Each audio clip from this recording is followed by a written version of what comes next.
For ACUsports.com, I'm Grant Boone talking a little Wildcat hardball here with head coach Britt Bonneau. And what are you now? Catcher, second baseman? He does a little bit of everything. Seth Spivey. Seth, let's start with you. You were behind the plate this last weekend. You'd played, 38 or 38 out of 53 games at second, some other infield spots. How was it back there? It was fun. It was fun to get back behind the plate because I caught in high school and I caught a little bit in junior college. And I always enjoy being behind the plate and get the best view of the whole field. And obviously, as we know, catching is not just about receiving pitches. It's about handling a pitching staff. Is that something you're prepared for? Is it something you enjoy? How different is that, being behind the plate as opposed to in the middle of the infield? I do enjoy it. I do enjoy it when we have pitchers like Nate Cole and Garrett DeMeyer. And then you got Austin Lambright as a freshman who come in and did a really good job as a freshman. He had a little bit of jitters, but, I mean, he was throwing pretty good for his first outing, and look forward to seeing that. All right. Well, you hit for the cycle this last weekend in that sweep of Arlington Baptist. I think we're 6 for 10 overall. Last year, hit .314 for the season, really solid. And you are someone that Coach Bonneau talks about as one of those core guys whom he says he needs to teach these young kids coming in what the Wildcat way is. Do you feel that responsibility? Has something that he's talked to you about being a leader vocally? I mean, just to relax and have fun is the key. That's pretty much the key to everything, is to relax and have fun. And then, I mean, we were taught as hitters the way the wind blows here in West Texas, you never know which way it's going to blow in, blow out.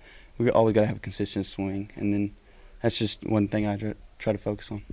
It was nice to finally play somebody else besides each other, wasn't it? It was. It was fun to get back out on the field.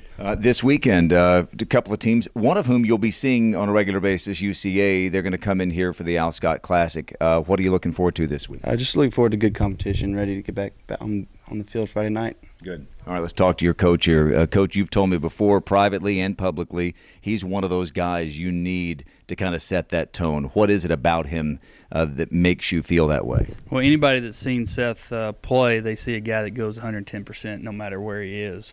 If it's behind the plate and him throwing, if it's how he handles the pitchers, if it's him as the leadoff hitter, if it's him going first to third, you name it, he's going to go all out. And that's what we want to teach these young guys how to play. So we put him at the top of the lineup just because we want to see how many at-bats he can have. And when you have a spark plug like him that can lead off a game with a home run or a double or something like that, it just gets everybody else going.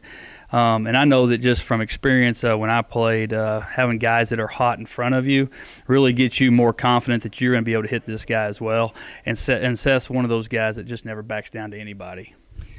I think baseball, more than other sports, gives teams that are underdogs a chance, at least in a single game, to pick up a win here and there. So though we know Arlington Baptist is not a member of the NCAA, to still get 3 wins out of 3 is no small feat, is it? Well, it's not. In fact, it's tough when you play a team like that has some really big, strong hitters on their team that have success, and you got to go in there and you got to focus on those little things.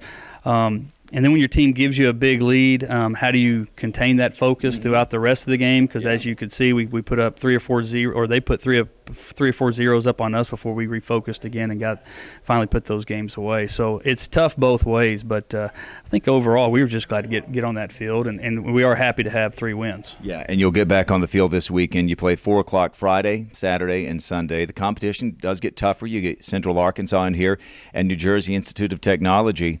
Was that on your short list of where you were going to go to school back when you were in high school senior? Only if I was going to be a speed skater. The NJIT, yeah, New Jersey. All about uniforms.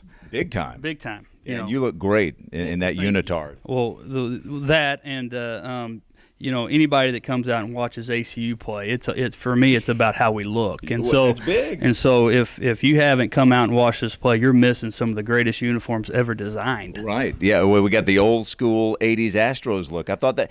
I got to say, it looked better on the guys than when I first saw the concept. We still got a few uniforms we haven't broke out yet. We're still just waiting for that right time so that when ESPN's around, we can do that. Perfect. All right, now let's get serious here for just one quick second, because the tournament this week is named for somebody really special. You're finding all kinds of ways to honor Al Scott, who is the benefactor of the field, named for his dad, Crutcher Scott. the tops I saw, you tweeted that out, the players wearing the number 91 to signify that 1991 was the year that he helped to bring Wildcat baseball back. But the tournament this weekend is named for him. We just lost Al not long ago. This is going to be emotional, isn't it? Well, it is. This guy is somebody that showed up to our field every day. It wasn't that he donated a field and donated the money and helped that, and then he never showed up again. Yeah. For at least 18 years that I've been here, 17 years that I've been here, not counting the 6 before, he showed up every day to a practice. He knew exactly what was going on with the program. And over the course of the last 17 years, I developed this great relationship with the man that became a really good friend, that we could sit in the dugout and talk about where we're going to be traveling and where we're going to be doing things together with a team that he really loved. And he had that same relationship with a lot of the players and had them over and treated them, like they were his sons. And so, Al is very, very much missed in a lot of ways, and I didn't really know exactly how that was going to go this year, and I just wanted to make sure that no matter what I do for the rest of my career here, Al Scott will always be remembered every single day. And so a big chance to remember the great Al Scott this weekend at the Al Scott Memorial Classic. It starts on Friday, ACU against Central Arkansas, and then the Wildcats play at 4 o'clock Saturday, Sunday. There's some other good ball. Check the schedule right here on ACUsports.com for the full schedule. For Seth Spivey and for Coach Britt Bonneau, I'm Grant Boone for ACUsports.com.